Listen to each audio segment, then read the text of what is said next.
En aquel tiempo, cuando Jesús regresó en la barca al otro lado del lago, se quedó en la orilla y ahí se le reunió mucha gente.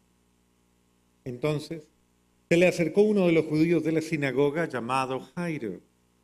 Al ver a Jesús, se echó a sus pies y le suplicaba con insistencia: Mi hijo está agonizando. Ven a imponer las manos para que se cure y viva. Jesús se fue con él y mucha gente lo seguía y lo apretujaba. Entre la gente había una mujer que padecía flujo de sangre desde hacía 12 años. Había sufrido mucho a manos de médicos y había gastado en esto toda su fortuna, pero en vez de mejorar, había empeorado. Oyó hablar de Jesús, vino y se le acercó detrás entre la gente y le tocó el manto, pensando que con solo tocarle el vestido se curaría. Inmediatamente se le secó la fuente de la hemorragia y sintió en su cuerpo que estaba curada. Jesús notó al instante que una fuerza curativa había salido de él. Se volvió hacia la gente y le preguntó: ¿Quién me ha tocado mi manto? Sus discípulos le contestaron: ¿Estás viendo cómo todo el mundo te empuja y todavía preguntas: ¿Quién me ha tocado? Pero él seguía mirando alrededor para descubrir a quién había sido. Entonces se acercó la mujer asustada y temblorosa al comprender lo que había pasado. Se postró a sus pies y le confesó la verdad. Jesús la tranquilizó diciendo: Hija, tu fe te ha curado. Vete en paz y queda sana de tu enfermedad. Todavía estaba hablando Jesús cuando unos criados llegaron a la casa del jefe de la sinagoga para decirle a éste: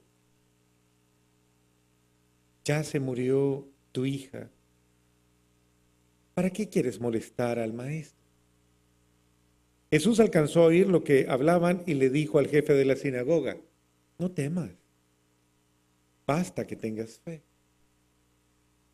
No permitió que lo acompañaran más que Pedro, Santiago y Juan, y el hermano de Santiago. Al llegar a la casa del jefe de la sinagoga, vio Jesús el alboroto de la gente y oyó los llantos y los alaridos que daban. Entró y dijo: ¿Qué significa tanto llorar y alboroto? La niña no está muerta, está dormida. Y se reían de él. Entonces Jesús echó fuera a la gente y con los padres de la niña y sus acompañantes entró a donde estaba la niña, la tomó de la mano y le dijo: Talita cum, que significa: Óyeme, niña, levántate. La niña, que tenía 12 años, se levantó inmediatamente y se puso a caminar. Todos se quedaron asombrados. Jesús les ordenó severamente que no le dijeran a nadie y les mandó a que le dieran comida a la niña. Palabra del Señor.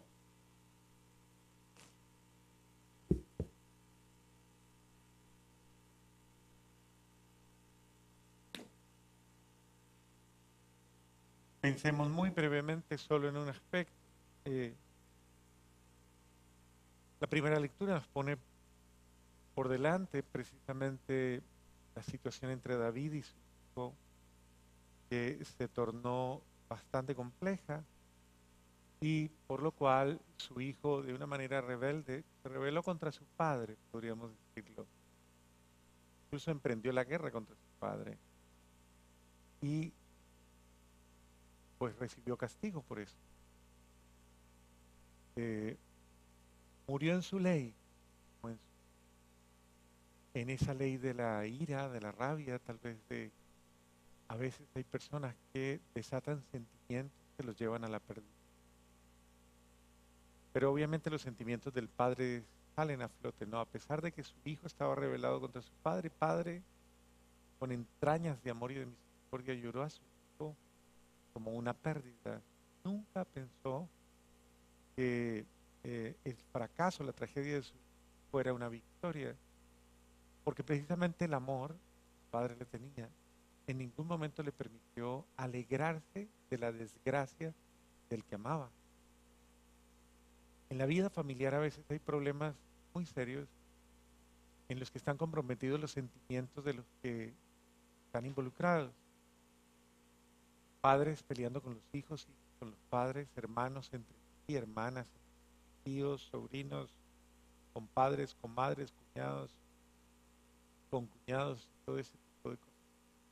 Y lastimosamente se dan escenas muy dolorosas. Y creo que hoy esta escena nos da una lección. Primero que todo, nunca hay que apasionarse negativamente con su familia. Eso no está bien. Y segundo, nunca hay que tomarle el pecado del que está pecando, del que está haciendo daño, como una forma en que yo lo maldiga, una forma en que yo lo desprecie. Nada justifica el desamor, nada, era la violencia de los.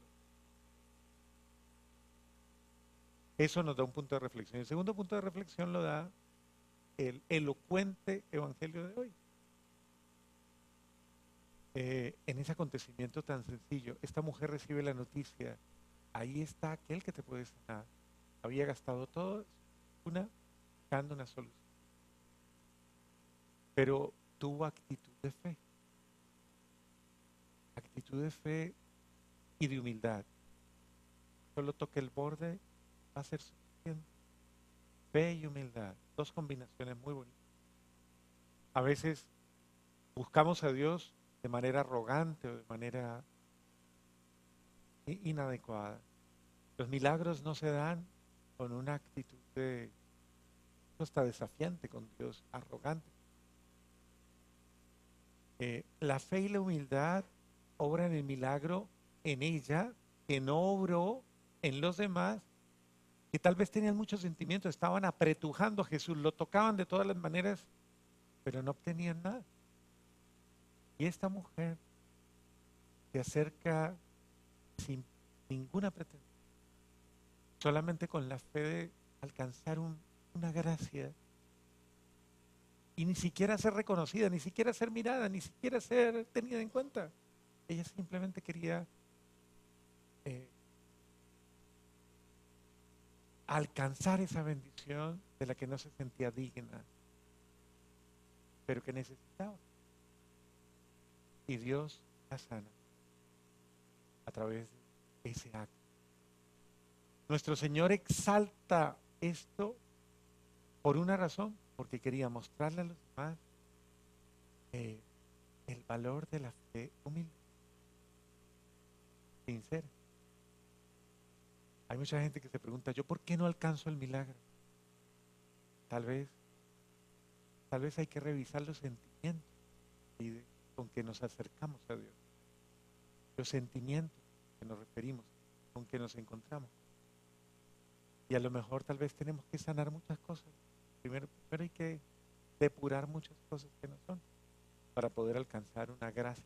Dios quiere, pero necesita que nosotros valoremos, que tengamos una mejor actitud para que Él pueda actuar.